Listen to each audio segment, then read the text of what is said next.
Dalam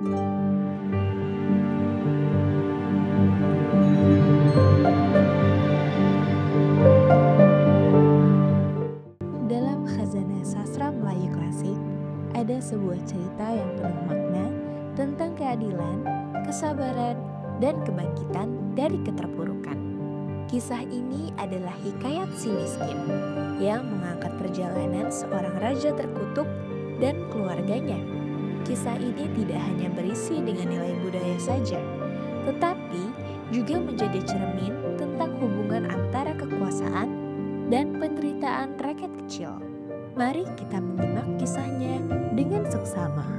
Tersebutlah seorang raja dari negeri keindraan yang terkena kutukan Batara Indra.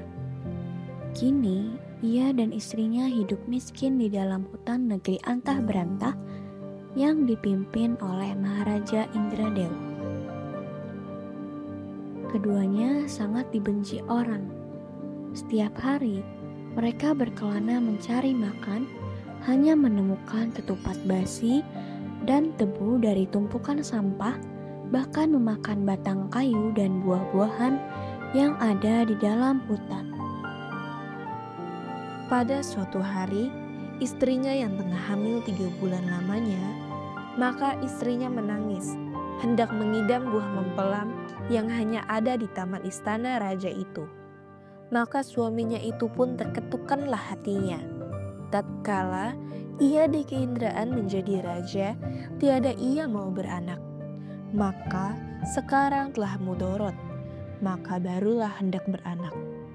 Seraya berkata kepada istrinya, "Ayo Adinda, Tuan hendak membunuh Kakanda rupanya ini. Tiadakah Tuan tahu akan hal yang sudah lalu? Jangankan hendak meminta barang suatu itu, hampir kepada kampung orang pun tiada boleh." Setelah didengar oleh istrinya kata suaminya demikian itu, maka makinlah sangat ia menangis. Maka kata suaminya, "Diamlah Tuan, jangan menangis. Berilah Kakanda pergi mencarikan Tuan buah mempelam itu. Jikalau dapat oleh Kakanda, akan buah mempelam itu Kakanda akan berikan kepada Tuan." Maka istrinya itu pun diamlah. Maka suaminya itu pun pergilah ke pasar mencari buah mempelam itu. Setelah sampai di orang berjualan mempelam itu, maka si miskin itu pun berhentilah di sana. "Hai miskin, apakah hendakmu? Jikalau ada belas dan kasihan serta rahim Tuan akan hamba orang miskin, hamba ini minta diberikan yang sudah terbuang itu.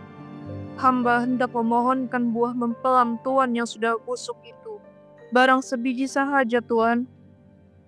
maka terlalu belas hati sekalian orang pasar itu yang dengar kata si miskin, seperti hancurlah rasa hatinya. Maka ada yang memberi buah mempelam, ada yang memberikan nasi, ada yang memberikan kain baju, ada yang memberikan buah-buahan. Maka si miskin itu pun heranlah akan dirinya oleh sebab diberi orang pasar itu berbagai jenis pemberian. Adapun akan dahulunya, jangan pun diberinya barang, suatu hampir pun tiada boleh. Yang ada habislah dilemparnya dengan kayu dan batu. Sudah ia berpikir dalam hatinya demikian itu, maka ia pun kembalilah ke dalam hutan menemukan istrinya.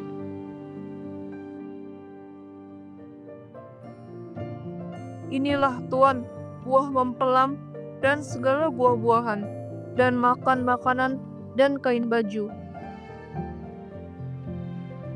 Itu pun diinjakannya oleh sang istri, seraya menceritakan hal ihwalnya tatkala ia di pasar itu. Maka kata istrinya pun menangis, tiada mau makan jikalau bukan buah mempelam yang ada dari taman raja itu. Terlalu kesal hati suaminya itu melihat akan kelakuan istrinya itu seperti orang yang hendak mati. Rupanya tiadalah ia berdaya lagi. Maka suaminya itu pun pergilah menghadap Maharaja Indradewa itu. Maka baginda itu pun sedang ramai dihadapi oleh segala raja-raja. Maka si miskin datang, lalu masuk ke dalam istana.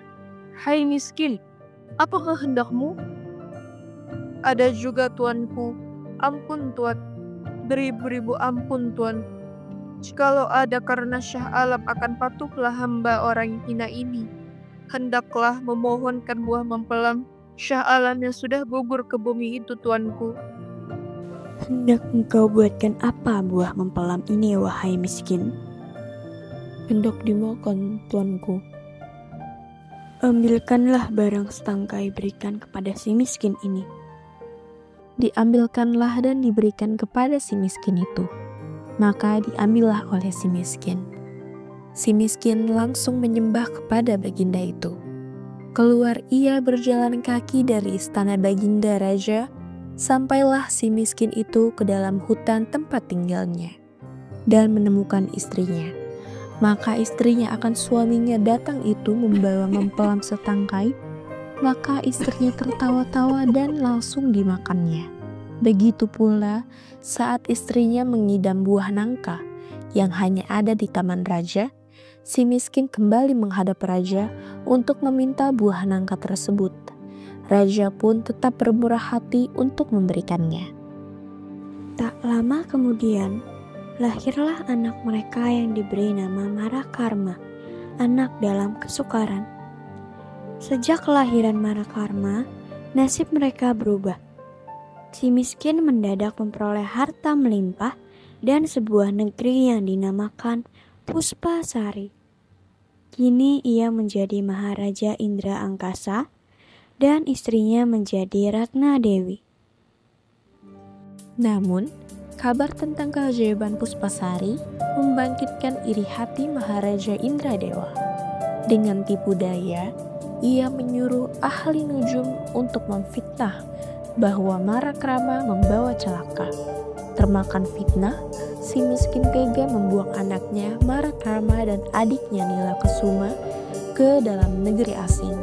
Setelah itu Puspasari terbakar habis dan si miskin kembali jatuh miskin. Marakarma yang dibuang berkelana hingga memperoleh berbagai kesaktian dari jin, raksasa, dan makhluk gaib. Suatu ketika, ia ditangkap oleh penduduk dusun yang menuduhnya mencuri. Ia diikat, dipukuli, dan dibuang ke laut. Namun, takdir menyelamatkan Marakarma. Ia ditemukan oleh Putri Cahaya Kairani yang menjadi sekutunya dalam melawan raksasa jahat. Sementara itu, saudara perempuan Marakarma, Nilakesuma, ditemukan dan dinikahi oleh pangeran negeri Pelinggam Cahaya. Dengan bantuan Dewata Raya, Marakarma akhirnya kembali ke negeri Puspasari yang telah berubah menjadi hutan belantara. Ia bertemu dengan ibunya yang hidup sebagai pemungut kayu bakar. Marakarma memohon pada Dewata agar negeri Puspasari dikembalikan seperti semula. Doanya dikabulkan dan Puspasari kembali berjaya. Maharaja Indradewa pun menyerang Puspasari, namun kalah dan tewas dalam pertempuran sengit. Hikayat si miskin adalah cerita tentang roda kehidupan yang berputar. Dari kebahagiaan menjadi penderitaan, dari kemiskinan kembali ke kejayaan. Kisah ini mengajarkan kita tentang ketabahan menghadapi cobaan, serta pentingnya keadilan dalam memimpin. Pesan moralnya sangat relevan hingga hari ini, di mana kebaikan, kejujuran, dan keteguhan hati akan selalu mengalahkan kedengkian dan kezaliman. Melalui hikayat si miskin ini, kita juga belajar tentang makna pengorbanan dan solidaritas dalam keluarga. Hikayat ini juga menanamkan nilai kesetiakawanan sosial dan pentingnya kepemimpinan yang adil.